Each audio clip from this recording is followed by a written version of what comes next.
Right now, somewhere near your hive, a scout wasp is testing your guard bees, probing for a weak spot in the entrance. And if she finds one, she's not coming back alone. Within days, that single scout can turn into a coordinated assault that strips a weakened colony bare in an afternoon. There's a defense beekeepers were using back in 1919, before anyone sold a purpose-built entrance guard. And it's still the single most effective thing you can do this week. If you want the kind of practical, no-nonsense beekeeping information that actually keeps your hive alive through the hardest parts of the season, hit subscribe, because that's exactly what this channel is built around, every single week. By the end of this video, you'll know exactly why late summer turns wasps from a background nuisance into a genuine threat, how to tell a wasp attack apart from ordinary honeybee robbing before it's too late to matter, and the old-timer defense that still outperforms most of what gets sold in a beekeeping catalog today. Let's start with why this happens now, specifically, and not in June or July, because understanding the timing is what makes the defense actually make sense, instead of just being a rule you follow blindly. A wasp colony, whether it's yellowjackets or bald-faced hornets, the two most common culprits going after hives in most of the country, runs on a completely different yearly cycle than a honeybee colony does, and that difference is the entire root of the problem. A honeybee colony is perennial. It survives winter as a cluster, the same queen typically heading it for a year or more, and its entire strategy revolves around building up stores steadily to make it through the cold months as one continuous, ongoing operation. A wasp colony is annual. It's founded fresh each spring by a single overwintered queen, builds up through summer feeding her growing workforce mostly on other insects and protein sources, and then, as summer turns to fall, that entire colony's priorities flip.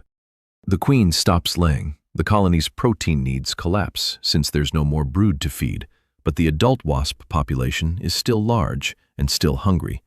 Except now they're foraging almost entirely for sugar, trying to fuel themselves through the colony's final weeks before the whole nest dies off, except for a handful of new, mated queens headed out to overwinter alone. Here's what that timing shift actually means for your bees, and it's the part that catches beginners off guard every single year around the same few weeks. A honeybee hive, dense with capped honey stores built up specifically for the coming winter, is essentially a walking billboard advertising exactly what a starving, sugar-desperate wasp colony is looking for in its final weeks of existence. It's not personal, and it's not random aggression. It's a straightforward collision between one insect's fall survival strategy and another insect's fall survival strategy, and your hive happens to be sitting directly in the crossfire, loaded with precisely the resource wasps are most desperate for at precisely the moment they're most willing to take real risks to get it. Not every wasp you see near your hive represents the same level of threat, and it's worth knowing the difference because your response should genuinely vary depending on who's actually showing up. Yellowjackets are the main culprit behind serious, sustained assaults on weak hives. They nest in large, underground or wall-void colonies that can number in the thousands by late summer, and their fall protein shortage hits hard and fast precisely because their colonies are so large relative to what's left of their natural food supply. Bald-faced hornets, despite the name, are actually a type of yellowjacket relative, building the large gray paper nests you sometimes see hanging in trees, and they follow a similar seasonal pattern, though usually in smaller numbers than ground-nesting yellowjackets. Paper wasps, by contrast, the ones building small, open, umbrella-shaped nests under eaves, are a much smaller concern for hive defense specifically. Their colonies are far smaller, their fall behavior is less aggressively food-driven toward honeybee colonies, and a beekeeper who sees a paper wasp or two and panics about an imminent siege is usually worrying about the wrong insect entirely. If you're trying to figure out how seriously to take what you're seeing, size and behavior matter more than simply, it's a wasp. A handful of paper wasps picking at a dead bee on the ground is a very different situation than a growing, coordinated push from yellowjackets testing your entrance day after day. There's a scenario that plays out in backyard apiaries every single fall, and it's worth walking through because it shows how fast this can escalate from a few wasps around the hive to a genuine crisis. It usually starts small. A beekeeper notices one or two wasps hovering near the entrance during a routine check, maybe picking off a dead bee or two from the ground, and doesn't think much of it, since a wasp or two around a hive is genuinely normal background activity most of the season. But if that hive happens to be on the weaker side, fewer guard bees, a smaller population overall, maybe still recovering from a requeening or a mite treatment, those first scout wasps aren't just scavenging, they're testing.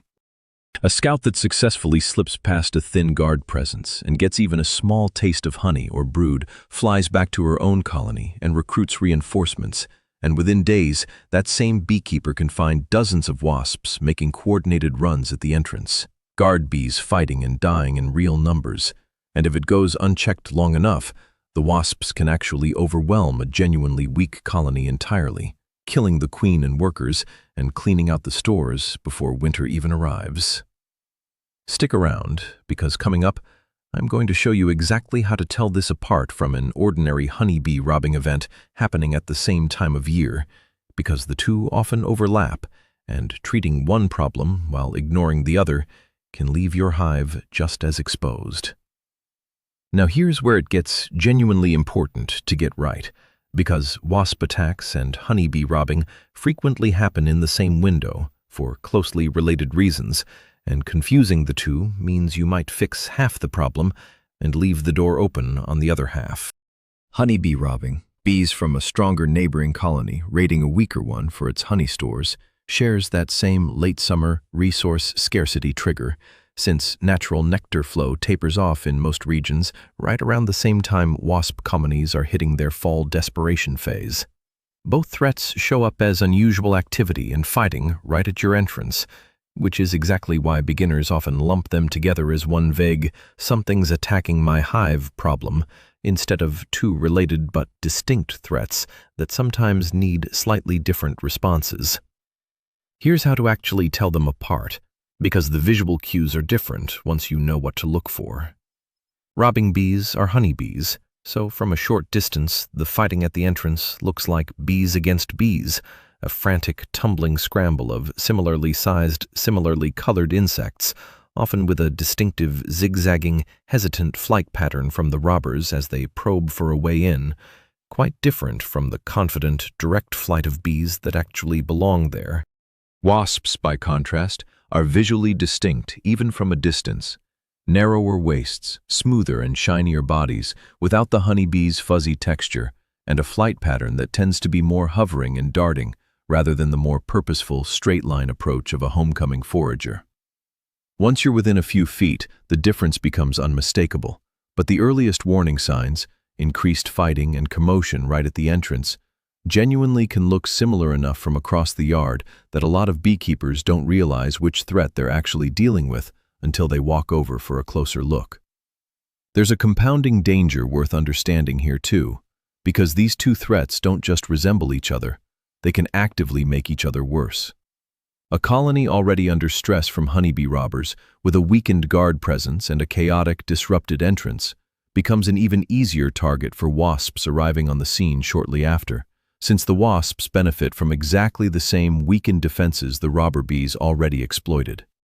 And a hive being picked apart by wasps, losing workers and stores, becomes a more attractive robbing target to neighboring bee colonies for the identical reason. A weak, poorly defended hive in September isn't facing one threat with some chance of a second. It's genuinely at risk of facing both at once, each one making the other more likely to succeed, which is exactly why the strength of the colony itself matters as much as any physical defense you add to the box. So here's the actual defense, the one beekeepers were relying on back in 1919, decades before anyone manufactured a plastic entrance guard specifically marketed for this problem. It comes down to two coordinated pieces working together, and it's worth understanding both, because using only one leaves a real gap. The first piece is entrance reduction, sized specifically for the threat, not just the standard entrance reducer most beekeepers already use for general colony management, but a reduction tight enough that only one or two bees can pass at a time, forcing every single insect trying to get through, wasp or bee, to run a gauntlet of guard bees rather than being able to rush the entrance in a group. A wide-open entrance lets a determined group of wasps overwhelm guards through sheer numbers arriving simultaneously. A narrow, single-file entrance means guards can engage attackers one at a time, which is a fight honeybee guards reliably win against individual wasps, even though a mass assault against an undefended wide entrance would go very differently. The second piece, and the one that's fallen out of common practice almost entirely, is a properly placed protein-based trap set well away from the hive itself, not near it. Old-time beekeepers understood something that a lot of modern wasp trap marketing gets backward. A sugar water trap placed right next to your hive doesn't protect your bees. It actively advertises a sugar source in the exact same area your hive already represents, potentially drawing in more wasps than it catches. And worse, sugar-based traps catch a meaningful number of your own honeybees right alongside the wasps you're actually targeting. The old approach used a protein-based bait instead, scraps of raw meat, fish, or even canned cat food, which wasps in their fall protein scavenging mode find far more attractive than a honeybee ever would, since bees have no interest in animal protein at all.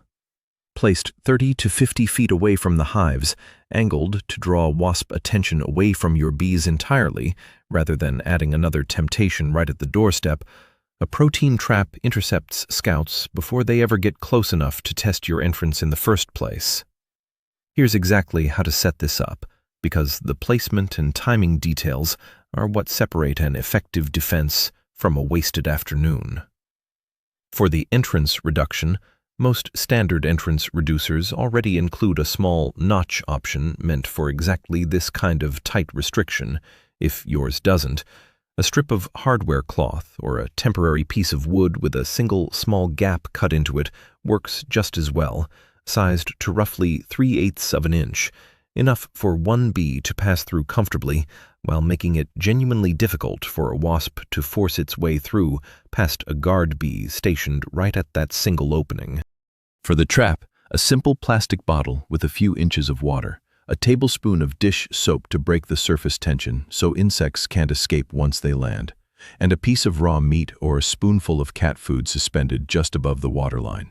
Works as well as anything sold commercially, and it costs essentially nothing if you're using a bottle you'd otherwise throw away. Hang 2 or 3 of these around the perimeter of your apiary, well away from the hives themselves, and check them every few days to refresh the bait as it dries out or gets picked clean.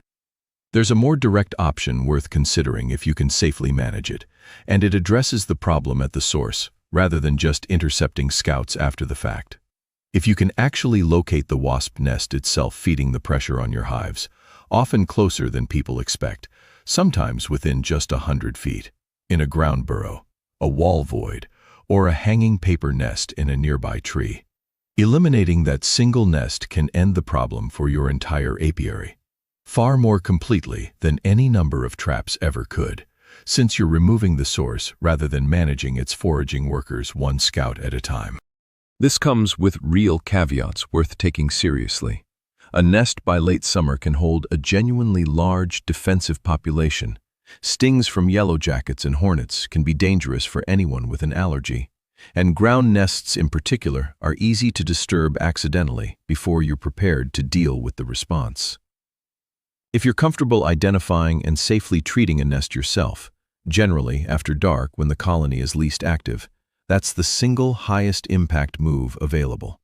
If there's any doubt about your ability to do that safely, calling a local pest control service to handle just that one nest is money well spent compared to the alternative of managing an ongoing siege at your hive entrance for the rest of the season. If your traps aren't catching much despite being set out for several days, the problem is usually bait, not placement. Meat and fish scraps dry out and lose their scent trail within a day or two in warm weather, well before they visibly rot. So a trap that looked freshly baited on Monday can be functionally scentless and useless by Wednesday, even though there's still bait sitting inside it. Refreshing bait every 2 to 3 days rather than waiting until it's visibly spent solves this in most cases, and rotating between a couple of different protein sources, canned fish one week, cat food the next, occasionally improves results too, since wasps in different areas seem to show mild preferences depending on what other protein sources are already competing for their attention nearby. There's a mistake worth flagging here, because it's the same overcorrection trap we talked about with hive ventilation, just showing up in a different form. Don't reduce the entrance so aggressively that you choke off the colony's own airflow and foraging traffic entirely, especially if you're running this defense during a period that's still genuinely warm during the day. A colony that can barely get its own foragers in and out efficiently is trading one problem for another. And if you already added a top vent gap for summer heat management, that existing airflow path means you have more room to tighten the entrance itself without worrying as much about trapping heat inside, since the top vent is still doing its job independently of whatever's happening down at the front door. There's a modern piece of equipment worth mentioning alongside the old-timer entrance reduction because the two work well together rather than one replacing the other. A robber screen, a mesh guard mounted over the entrance with an offset maze-like opening, forces anything trying to get in to navigate a small detour rather than flying straight through. And honeybees that actually belong to the colony learn the route quickly, while wasps and robbing bees from outside tend to struggle with the unfamiliar path, buzzing in confusion at the mesh rather than finding their way through efficiently. It's a genuinely effective piece of equipment, typically running $10 to $20, and it accomplishes something slightly different from simple entrance reduction. Reduction relies on guard bees winning a numbers fight at a narrow opening, while a robber screen relies on confusing attackers navigationally before they even reach the guards at all. Running both together during the highest risk weeks of early fall gives you two independent layers of defense instead of relying on just one. Installing a robber screen for the first time on an established colony takes a little patience, since your own bees need a day or two to fully learn the new route in and out. And it's normal to see slightly more confused circling from your own foragers during that adjustment window before they settle into using it smoothly. That brief adjustment period is a small, worthwhile trade-off, and it's exactly why installing one before wasp pressure actually arrives, rather than scrambling to add one mid-siege, gives your own colony time to get comfortable with it, while there's nothing urgent already testing the entrance. It's also worth tightening up your own inspection habits during this window, because a lot of wasp problems get accidentally invited in by ordinary beekeeping activity, rather than starting entirely on their own. Spilled syrup or dripped honey on the ground near a hive during feeding or a harvest session acts as a direct advertisement, often drawing wasp attention faster than the hive itself would on its own. Clean up any spills immediately, rather than letting bees or wind deal with it over the following hours. Keep inspections during this period efficient and reasonably brief, since an open hive with exposed frames of honey sitting out in the air, even for the 10 or 15 minutes of a routine check, is a genuine opportunity for opportunistic wasps hovering nearby, and closing the box back up promptly, rather than lingering, removes that window entirely. Now here's where colony strength becomes the piece that actually decides whether any of this matters. Because a physical defense only buys time and reduces the odds, it doesn't replace a genuinely strong, well-populated colony with an active, healthy guard presence. A hive that went into late summer already weakened from an undiagnosed mite load, a failing queen that never got caught and corrected, or simply a smaller colony that never built up as much population as its neighbors, is going to struggle against wasp pressure no matter how well you've reduced the entrance or how many traps you've hung around the yard, because the actual fighting still comes down to how many guard bees are physically available to hold that narrow entrance against repeated attempts. This is exactly why the mite testing and requeening decisions we've covered in other videos on this channel aren't separate from wasp defense. They're upstream of it. A colony you kept strong all season through good mite management and a healthy, actively laying queen walks into wasp season with a defensive advantage that no amount of entrance guard cleverness can fully substitute for in a genuinely weak colony. Knowing whether a given hive falls into that vulnerable category before wasps ever show up in force is worth a few minutes during your next routine check, rather than finding out the hard way mid-siege. A few honest indicators are worth checking specifically. Population visibly thinner than your other hives when you pull a frame. A guard presence at the entrance that seems sparse or slow to react when you tap the box. A laying pattern from the queen that's spotty or inconsistent rather than solid and compact, and stores that are noticeably lighter than colonies of a similar age nearby. Any one of those on its own might just be normal variation between colonies, but 2 or 3 together are a real signal that a particular hive deserves extra attention this season. A tighter entrance reduction than you'd use elsewhere, a trap positioned specifically to draw pressure away from that box, and a closer eye kept on it through the next several weeks while the rest of your apiary gets the standard treatment. If you set up a water station near your hives earlier this summer for heat management, it's worth a quick check now too, since a poorly placed water source can unintentionally work against you here. A shallow dish sitting too close to the hive entrance draws wasps in for a drink the same way it draws bees, giving them one more reason to linger right where you don't want them loitering. Moving that same water station further out, near your protein traps rather than near the hive itself, keeps its summer benefit intact, while no longer doubling as an accidental wasp way station right at your bee's front door. If you're reading all of this after the fact, because you're already watching an active assault happen rather than preventing one, the response changes slightly, and it's worth knowing the difference between prevention and triage. Reduce the entrance immediately, to the smallest opening the colony can still function through, even if that means going tighter than you'd use as a standing preventative measure. If the fighting is heavy enough that you're seeing dead bees accumulating rapidly at the entrance and wasps still getting through in meaningful numbers despite a reduced opening, physically killing wasps at the entrance with a fly swatter or similar tool for a few minutes, while unglamorous, genuinely helps in the short term by reducing the immediate attacking force while your reduced entrance and guard bees work on the rest.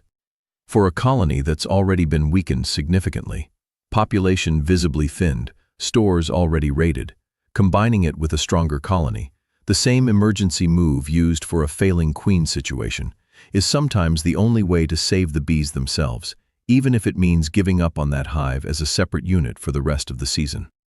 A surviving, combined colony gives you something to split back apart next spring. A colony that gets fully overrun gives you nothing to work with at all. Here's a piece of this that surprises a lot of beekeepers once they understand it, and it's the detail that actually resolves the tension this whole video opened with. The scout wasp testing your entrance in the opening scenario isn't actually the threat. She's the opportunity. A strong colony with a properly reduced entrance handles a lone scout easily, guards intercept her, and in a lot of cases she simply doesn't return, having found nothing worth the risk of recruiting reinforcements over. The entire cascade toward a full-scale assault only happens when that first scout succeeds, which means the real defensive window isn't after wasps have already committed to attacking in force. It's in that first encounter, when a tight entrance and a strong guard presence can end the threat before it ever becomes one, simply by making that first probing wasp's visit unsuccessful enough that she doesn't bother coming back with friends. Exactly when this window opens varies more by region than a lot of beekeepers realize, and it's worth calibrating to your own climate rather than assuming a single fixed date applies everywhere. In warmer southern regions with a longer growing season, wasp colonies often keep building later into the year, pushing peak fall aggression toward late September or even October, while colder northern regions typically see this pressure ramp up earlier, sometimes as soon as mid-August, simply because the first hard frosts that finally end the wasp colony's season arrive that much sooner.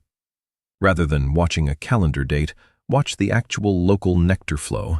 The same tapering of natural forage that triggers honeybee robbing behavior is a reliable, climate-adjusted signal that wasp pressure is about to ramp up in your specific area too, since both threats trace back to the same underlying scarcity. There's a seasonal timing detail worth knowing on the back end of this too, because the same trap that helps in September becomes a liability if you forget about it once the threat has passed. Take those protein traps down once nighttime temperatures start dropping consistently and wasp activity genuinely tapers off in your area, rather than leaving them up indefinitely.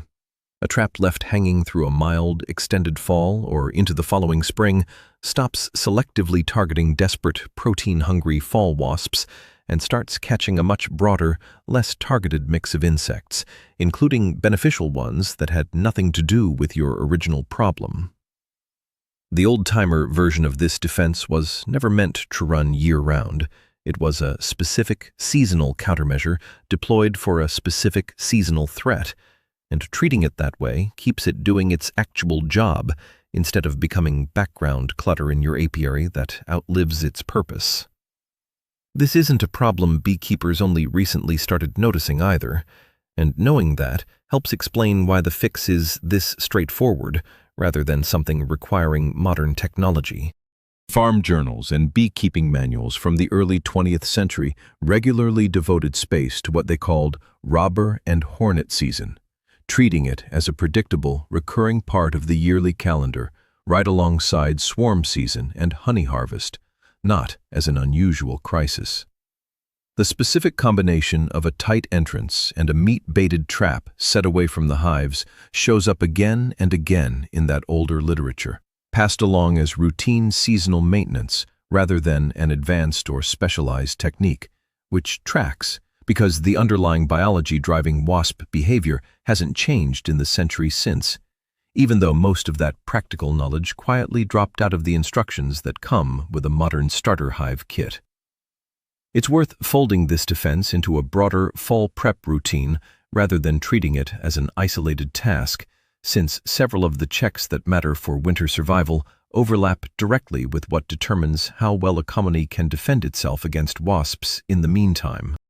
While you're out reducing entrances and setting traps, that's also the right moment to confirm your mite counts are under control, heading into the colony's final brood cycles. Verify the queen is still laying a solid, consistent pattern, rather than showing the kind of gaps that signal she's failing. And do a rough weight check to make sure stores are building appropriately for the winter ahead. None of these are separate errands. They're all part of the same fundamental question, which is whether a given colony is heading into the hardest stretch of the year strong, or heading in already compromised. And a hive that passes all of those checks is, not coincidentally, also the hive best equipped to shrug off wasp pressure without needing much intervention from you at all. Let's lock in the big takeaways. First, wasp aggression toward hives isn't random meanness. It's a predictable, annual timing collision between a dying wasp colony's desperate sugar search and a honeybee colony sitting on exactly the resource that search is looking for. Second, wasp attacks and honeybee robbing often overlap and compound each other, and telling them apart by flight pattern and body shape matters, because a weak, poorly defended hive in early fall is genuinely at risk from both at once. Third, the real defense is two pieces working together: a tightly reduced entrance that turns a mass assault into a series of one-on-one fights your guards reliably win, and a protein-based trap placed well away from the hive to intercept scouts before they ever find your bees at all. And fourth, none of this replaces a genuinely strong colony. The physical defenses buy time and improve the odds, but a hive that's already weak from an untreated mite load or a failing queen is fighting this battle with one hand tied behind its back, no matter how well you've set up the entrance. Tell me in the comments, have you had a wasp problem at your hives this time of year? And did you notice the scout first pattern before it escalated? Or did it seem to come out of nowhere? I want to know how much warning other beekeepers actually got before things ramped up. If this helped you get ahead of wasp season this year, the next video walks through exactly how to assess whether a colony is strong enough to defend itself heading into fall, using the same population and guard bee indicators experienced beekeepers check before deciding whether a hive needs extra support instead of just extra hardware. Subscribe if you want it the moment it's up, and turn on notifications so you don't miss it. At the end of the day, so much of what feels like an unpredictable threat in beekeeping turns out to have a pattern underneath it, once you understand what's actually driving the behavior on the other side of the fight. Wasps aren't out to get your bees specifically. They're just running out of time and options in their own short, brutal seasonal cycle. And your hive happens to be exactly what a desperate colony is looking for in its final weeks. Understanding that doesn't make the threat any less real. But it does mean the fix was never complicated. It's the same fix beekeepers have been reaching for since long before any of us were keeping bees at all. Narrow the door, bait them somewhere else, and keep your colony strong enough that the fight, if it comes to one, is never really a fair one for the wasps to begin with. If you're running more than one hive, treat this the same way as the ventilation check from a few weeks back. Walk the whole row in one session rather than getting to it piecemeal. Reduce every entrance. Hang your traps around the perimeter rather than one per hive, and spend an extra minute at whichever box looked weakest on your last inspection, since that's the one most likely to need it first. None of this takes long, none of it costs much, and all of it is exactly the kind of unglamorous, easy-to-skip maintenance that quietly separates the apiaries that sail through fall from the ones that lose a hive to something that, in hindsight, gave plenty of warning before it ever became a real problem.